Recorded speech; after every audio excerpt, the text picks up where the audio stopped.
People like to say, have a good day, and it's a nice sentiment, but it's a fixed perspective that can put a lot of pressure on us. It's also really hard to define from person to person. What about instead if we ask ourselves, how can I have a better day? At work, at home, in life? That's what this show is all about. The Have a Better Day podcast comes to you from Boon, a personalized coaching platform that helps businesses everywhere to support the whole humans, which are their employees. We have our pulse on what employees are dealing with in today's workplace, and we want to share those insights with you. Welcome to the Have a Better Day podcast.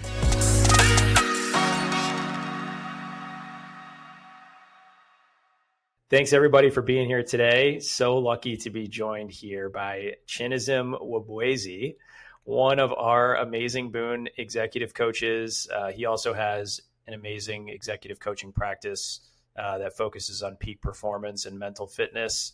Chinazom is a recovered investment banker and has more than a decade of experience in consulting and positive psychology. So we are really lucky to have him here to talk through a really important topic that a lot of us are feeling today, which is around layoffs. And the big question is, how do we do more with less? Because a lot of us are asked to do that right now. So very excited for this conversation, and Chinazom, excited to have you here. Alex, thank you so much for inviting me. And I remember as we were talking about this with the layoff environment, we came up with the how do you thrive in chaos? So I'm really excited for this conversation because the layoffs, they've been going on for the last 18 months. Yeah, it's really impacting people. So I think, first of all, I want to talk about the emotional impact it's been having. I almost call it trauma. But also thinking, what do you need to do to thrive through the chaos? Because I can't see it going away, especially with AI. So really, what do you need to do to step up and thrive? And then what can be done from an organizational level as well? So I'm expecting an exciting conversation, and I really hope that we leave people with something that they can take away into their lives to actually start helping them thrive in chaos. All right. Well, Chinazom, so glad to have you here today. Thank you for joining us on the pod. I guess for starters, could you just tell the audience a little bit more about your background and I guess what led you to become a coach with Boon? Okay. A bit of my background. All right. So I'm now calling myself a recovered investment banker. I didn't used to say that before, but I think I've now recovered. So I started off in investment banking and I was a financial risk manager. Got to do that for 20 years and gave me some financial stability. But then I wanted more and I stumbled onto performance psychology. So I got to work with athletes and I really got to learn about the mind, about what it takes to show up and give your best and perform. And then from there, I decided to move to the US, and then the pandemic hit. There was no sports, there was no athletes. And then I realized that what I learned was actually really important for executive athletes, as I like to call it. So getting to coach through the pandemic was an eye-opening experience for me because I really realized that there is no sustainable high performance unless you really take care of your mental fitness. And when I say mental fitness, I don't mean like mental health and self-care. I mean understanding what does it take for you to show up and give your best consistently and sustain that performance when it matters the most. So I set up a company called Dreamcatchers Performance. And our goal is literally to help people to have better people. But then I also realized that those people operate in systems and teams. So we're now also doing team coaching, so better systems as well. And I think if we get better people, better systems, and people are going to have better lives. So Boon was actually my coach. So I was going through a period, actually, surprisingly enough, I was going through a layoff period. So I knew that I really had to ramp up the business and I had to show up as a different person. I had to show up really ready to play all the different roles I had to play. And he talked about Boon because you guys, I think you really created a great community for the coaches, spoke so highly of Boon. And I thought, okay, that sounds like that was something that was missing in my coaching practice. And I had a chat with you, I think your co-founder, and she really blew me away. And then I had a discussion with you. And yeah, I'm now part of Boon, where I think we're kind of pushing the same thing to try and make coaching a must-have for everybody. Yeah. And I love the way I love the way Boon takes care of the whole person as well. Appreciate that. And it's funny how much how different our paths have been, but also just some of the overlap. I mean, I I was a pretty avid athlete growing up, whether it was hockey, basketball, tennis, golf.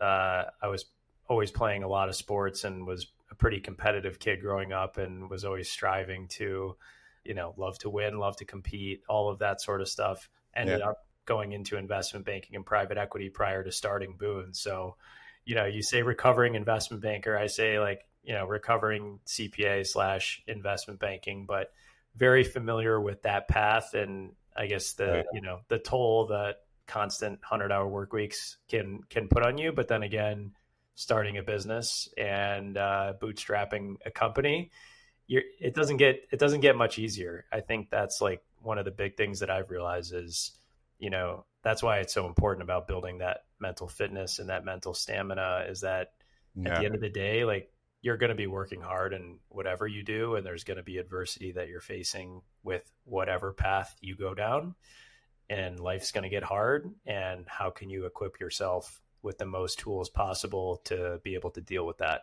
in an effective way?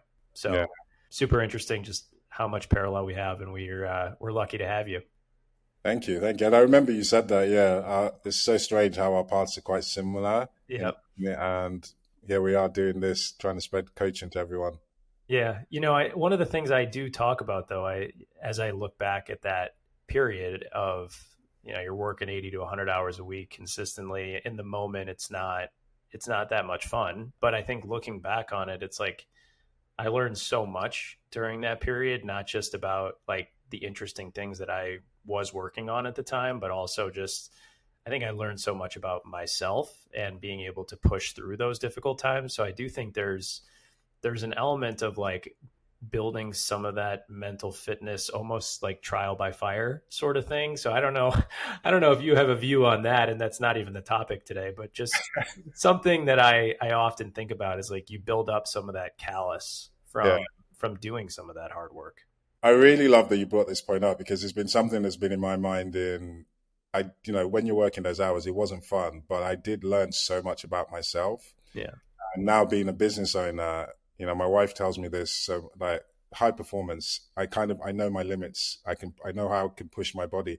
And I don't think if I hadn't worked in investment banking, I wouldn't have known that, because it forces you to have to, I remember the first time working on a deal, and it was closing at Christmas, and literally the other counterpart in New York was calling me Christmas Day. We're there working, but he showed me like you can actually push yourself harder when you need to.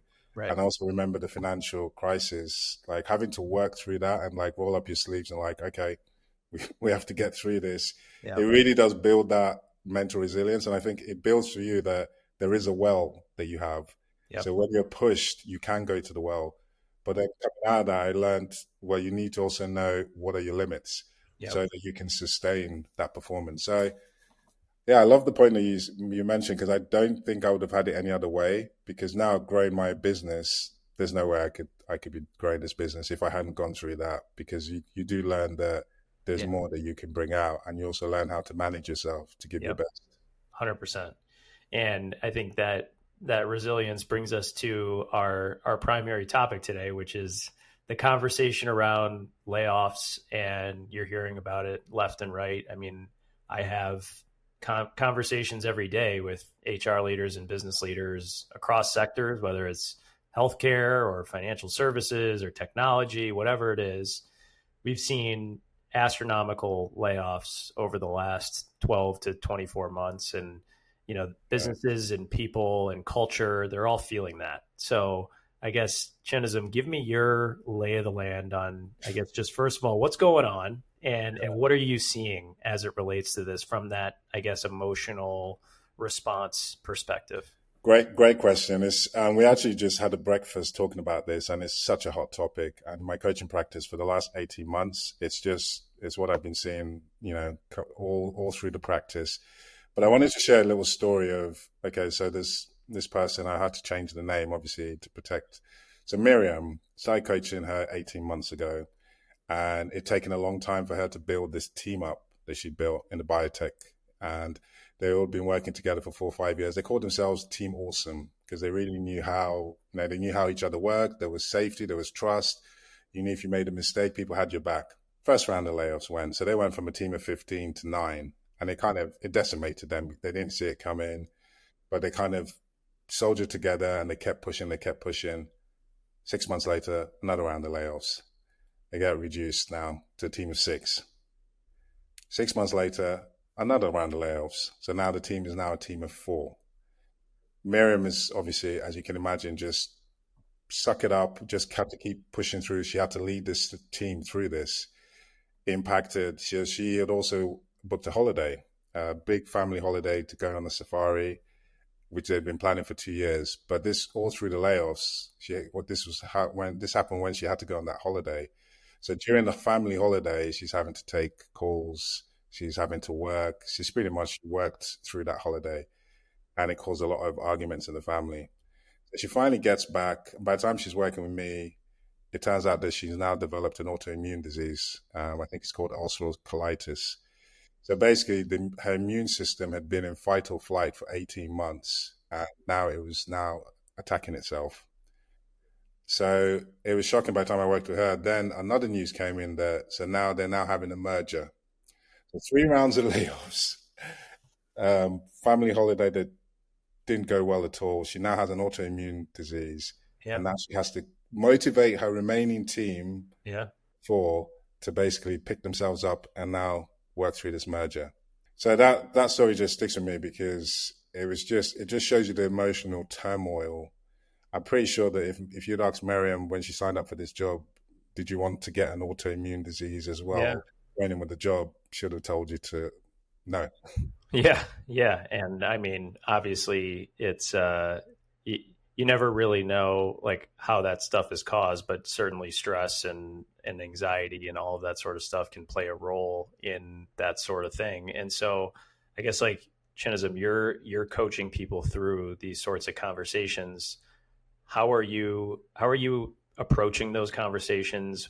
How are you keeping Miriam's perspective in line so that she's still going to be able to effectively perform and ultimately, show up as a spouse, a family member, all of those things, because they're all intertwined at the end of the day. Yeah. And I think the first thing I had to acknowledge watching when I started working with Miriam was that we had to acknowledge you've been through trauma. And I know when you use the word trauma, I'm not talking the kind of trauma when you go to war or when you lose a loved one, but when your body has been in fight or flight for that long, that you now have an illness, a disease that's actually where your body's now attacking itself.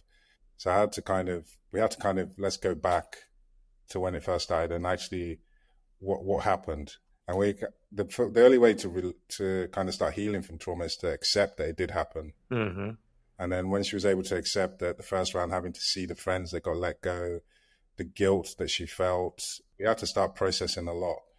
But the biggest part was actually mental fitness because she was so busy still trying to take care of everybody else. I was like, you can't pour from an empty cup. Yeah. So until you take care of yourself, we can't go and start helping anyone else. And I remember working with her, every time we'd have a call, she had these 3 dogs. And I just asked the question, when was the last time you got to walk your dogs? Like, I haven't walked the dogs for over a year because she's always on calls back to back. And I was like, so you're not, the things that give you joy, you're not walking your dogs, your friends that you go to talk to, you're not doing that. That's, as I was trying to paint the picture, like you're not taking care of yourself and your tank is empty. Yeah. And until we start filling your tank up, you can't even show up to be the leader that you want to be. Yeah. And I'm curious, like you talk about, I mean, I'm very familiar with therapy and coaching and the differences between the two. I mean, the whole idea for Boone kind of stemmed from my own initial therapy experience and then later coaching. So this idea of supporting the whole human kind of stemmed from my own personal experience. But I think just for people listening to this and they hear the word trauma and processing and that sort of thing, sometimes when I try to talk about the difference between coaching and therapy, I talk about therapy really more so through the lens of there's certainly overlap, but how I think about therapy is traditionally through the lens of processing childhood thoughts and behaviors, understanding how that shaped who I am today. And it's typically much more past oriented and processing those sorts of feelings and beliefs. So I guess as a coach, how do you think about differentiating between the two and really thinking about the lens of coaching versus therapy and just the overall relationship?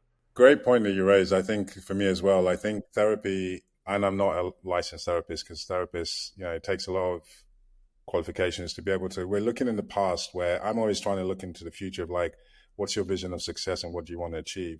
Yep. But if things keep coming up from your childhood or something past unresolved issues that is kind of getting in the way, then that's when the therapist, I feel, steps in. Yep. But as a coach, I think sometimes coaches, we do feel like we're just focusing on the goal, but I also have to take the whole person into consideration. So what's going on in your personal life, what's happening in that personal life, and also what's happening in the professional life, to be able to see, okay, once we take that into consideration, what new mindsets and behaviors do we need to start putting in place to be able to move forward in that? Yep. So you are going to be talking about emotions. I think sometimes coaches, sometimes we get scared when emotions get brought in, but we're going to be talking about emotions. But the individual has the ability to process the emotions and Yep. then start to say, okay, this is what I need to do to move forward. Yep. If you're seeing that that's not the case, then that's when I feel like a therapist would step in. But you should be comfortable making space for the individual to open up and share. Like in this case with Miriam, share everything that happened. How did you feel when the first layoffs happened? What were you doing? Were you sleeping well at night? Yeah. Who were you talking to? What were the thoughts that were going on in your head? Those kind of things that I think as coaches we should be able to open up to, so that allowing Miriam to then start charting the way forward of, okay, how are we going to get out of this and how are you going to be able to show up as a leader? Yeah. And I think, in today's day and age where everything is digitized and, especially if you're operating in a remote environment where you're not able to actually connect with other employees, like you don't imagine if you don't have any outlet to be talking about any of this sort of stuff with anybody. And you don't have the water cooler conversations. You don't have any of that sort of stuff where you're able to just like keep that camaraderie with your team. Yeah. It's the idea of, and I think, I think about Boone in a couple different ways in terms of providing value to people. One of them is, we obviously help them grow personally and professionally in whatever challenges they're facing. But I think for a lot of people right now, there is this element of like, I just need a consistent, safe space that I can turn to process and work through whatever I'm facing. And it may not be like, hey, I need to improve with delivering and receiving feedback. It might be something that is literally just like, hey, there were just 5 of my really close teammates that were just laid off at work, and I need to process that and put a game plan together on how I'm going to deal with that.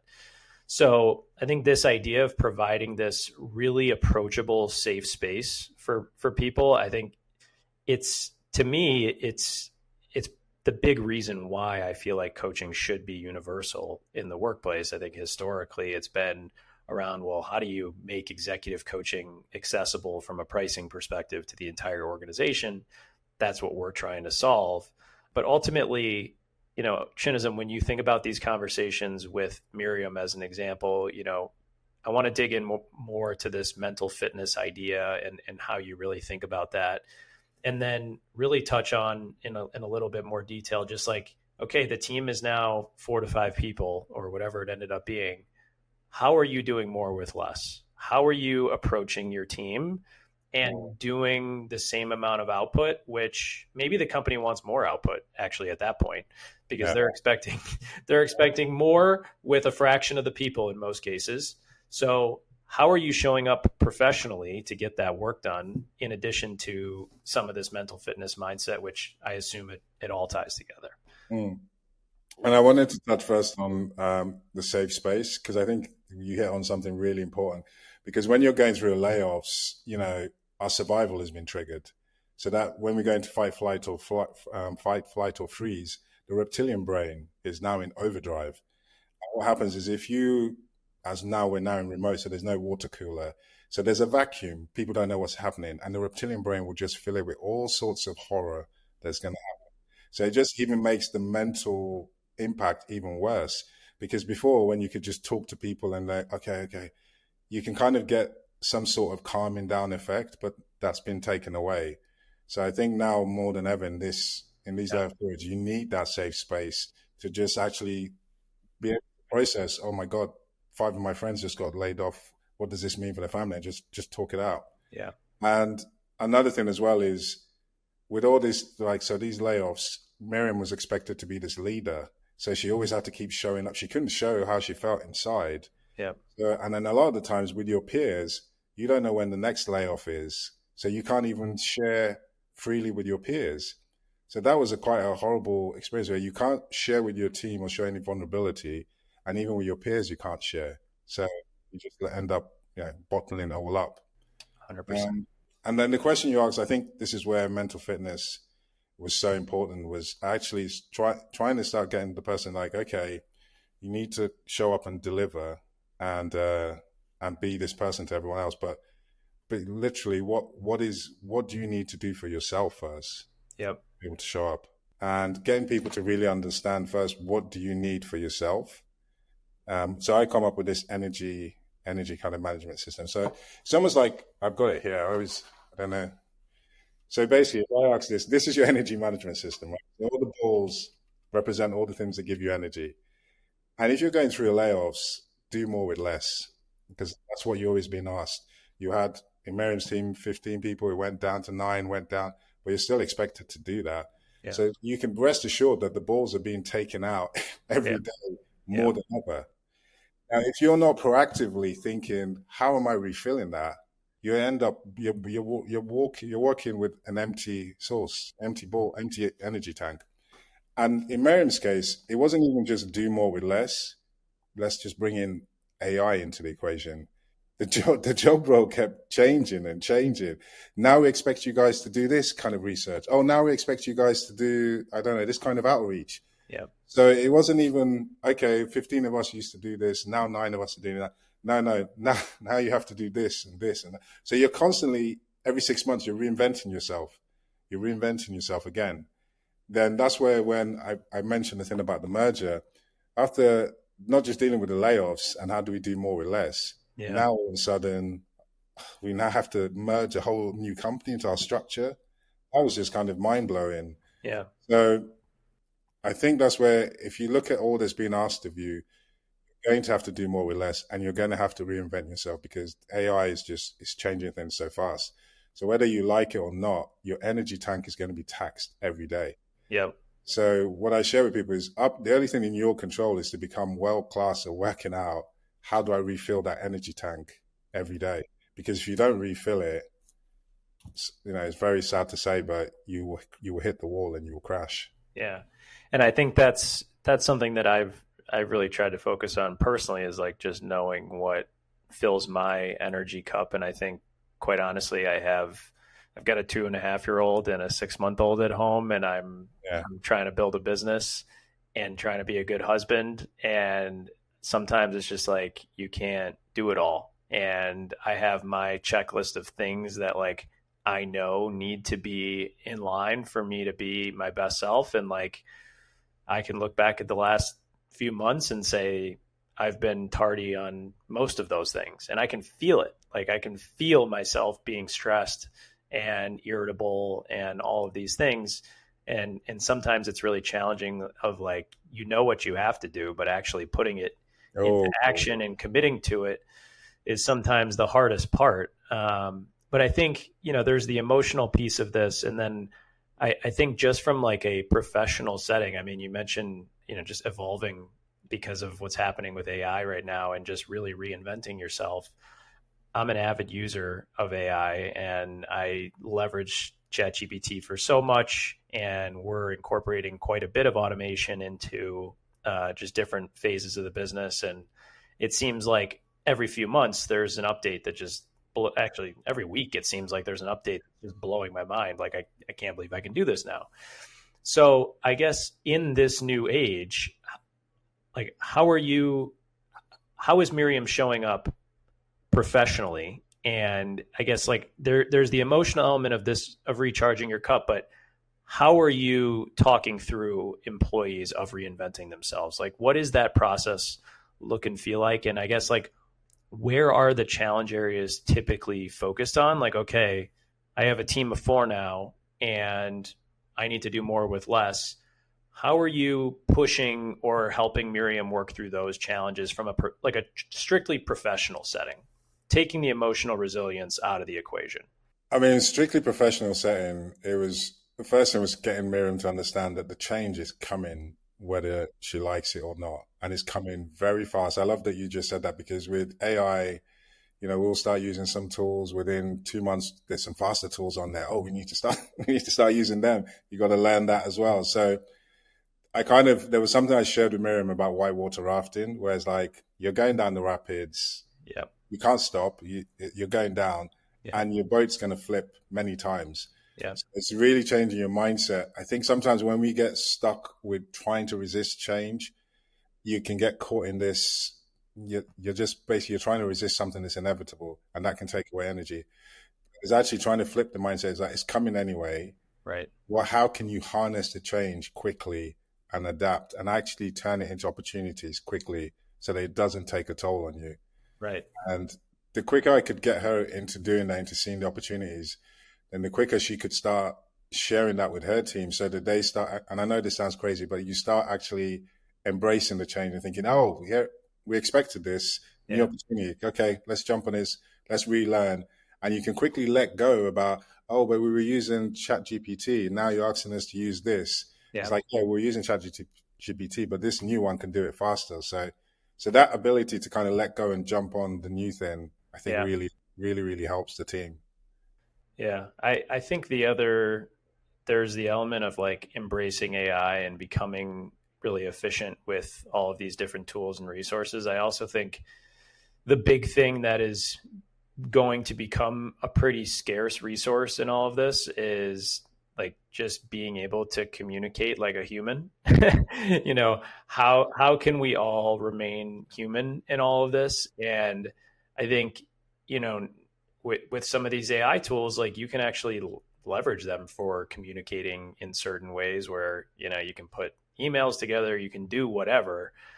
But I think it's causing the deterioration of basic communication skills across the workplace, and I think it's only becoming more exacerbated with the younger generation, which is now making up a majority of the workforce. So how do you think about like maintaining those basic communication skills, whether it be, delivering and receiving feedback?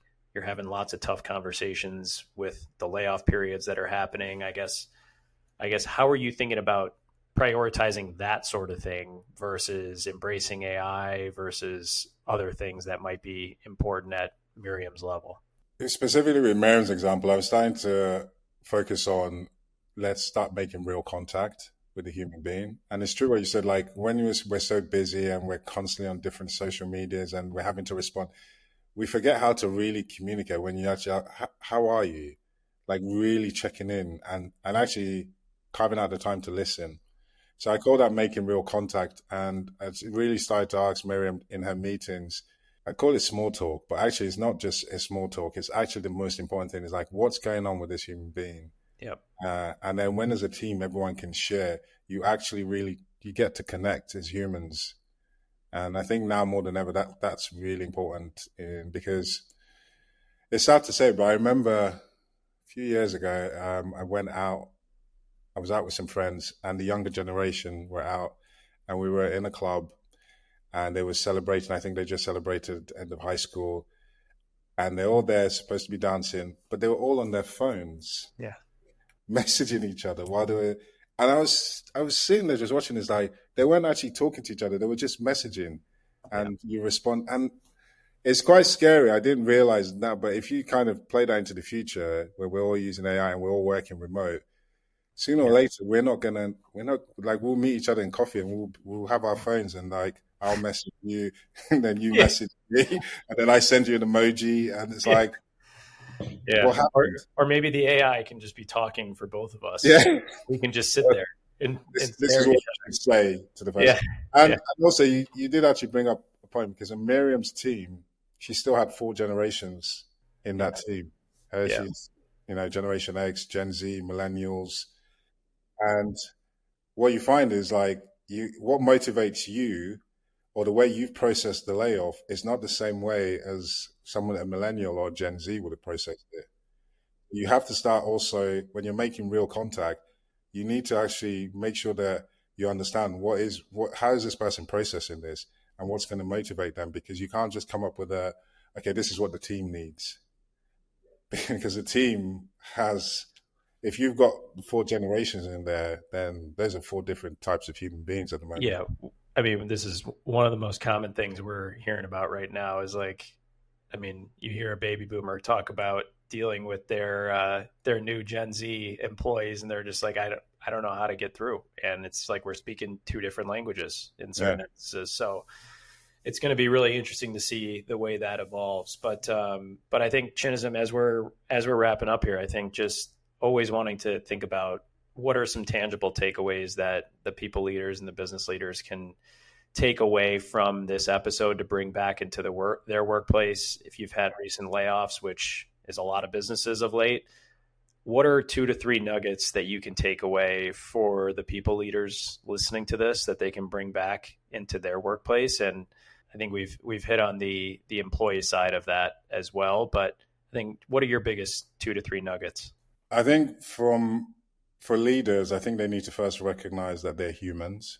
So they're expected to show up as a strong leader after the layoff and still lead the team. But I think first of all, they need to recognize that they're humans and understand, okay, what do they need to do to heal from this? What do they need to do for their mental fitness? And then I really encourage them to start modeling that for their teams and coaching their teams on that, so that their teams can start, well, what do I need to do for my mental fitness? And then if you have everybody taking care of their own mental fitness, then there's more chance that you're going to get through. You're going to get through this. Another one is interesting. It came up in our conversation. We had a executive roundtable yesterday, and it was gossip. When everyone hears gossip, it has a negative connotation, like, oh, it's going to cause. But actually, when you use gossip in a positive way, recognize people and celebrate wins or celebrate lessons learned, you can also use that in a way to kind of say, this change is coming, but this change is actually an opportunity. So if you start to use gossip as in a positive way to plant the, like, okay, there's going to be a big restructure coming up in February, but that restructure could create so much opportunity for everybody. You can actually use that to galvanize people instead of them filling the vacuum in their mind with, oh my God, what's this world is going to end? Well, actually, no, the world could actually come up with totally new opportunities that we never knew. So I think that on an organization level it blew my mind in that start to really understand that you can actually use gossip in a positive way and a Yeah. reinforcing way if you're recognizing people, and especially when there's layoffs, there's not a lot to celebrate. So you can Yeah. actually you can create things to celebrate. And if Yep. you don't have any wins, then okay, lessons learned. Let's get the lessons learned. Yeah. But there is one more thing that hit me, and actually just hit me because it came out from the breakfast event, is how leaders struggle with this. It's a dichotomy of, as a leader, you really want to be human and understand the human, but also they are resources at the same time. And you're charged with that from the shareholders or whoever to manage the resources. So I feel it's like almost leaders are driving two horses, and you can never let one horse go too far because otherwise the whole thing's going to fall apart. So you need to actually be balancing showing the human element as well as also realizing these are resources. And if you can bring that into balance and actually be more open about it, because a leader shared this, and I feel this is something that a lot of leaders are struggling Yeah. with. You 100%. want to be a human and you want to, but at the end of the day, you are charged with making your resources the most efficient. And I think if people start to share more vulnerably, you can actually start to make better decisions. Because, well, example, when there's a layoff, we just go more to the resource side. Yeah. Whatever HR tell us, just speak like a robot and let's do that. And then that completely decimates safety and trust. Yeah. So it's like, try to balance the two when you're making tough decisions. 100%. And I also, when you're saying that, what kind of triggered in my head was I think so much of this also comes back to just clear communication in general and transparency, setting expectations, and getting that communication in front of whatever's happening. Where, sometimes these layoffs are ultimately going to be out of these people's control. But I think in most organizations, I think what a lot of layoffs do come down to is like, obviously if you're laying off half the company, it's another story. But if somebody is getting laid off, not a whole group of people, a lot of that does come down to like, hey, you're not doing a great job in XYZ. So it's like, how can you communicate that in the most efficient, most clear way while still maintaining this human to human relationship and connection? Like, we are your biggest fan and support system, but ultimately making sure that that communication is happening in a really just seamless way. I think that's something that we've seen get lost in a lot of organizations. So that'd be the only other thing I would add to that. But I totally agree with everything you highlighted. Thank you for that. Yeah. And I think just quickly as we're wrapping up, Chinazom, where do our listeners find you? Best place to find me is on LinkedIn. So Chinazom Nwabueze, and also my website, www.dreamcatchersperformance, all one word.com. Awesome. All right. Well, thank you so much, Chinazom. This was great, and always enjoy our conversations. Thank you so much. Thank you for having me, Alex. It was great to talk.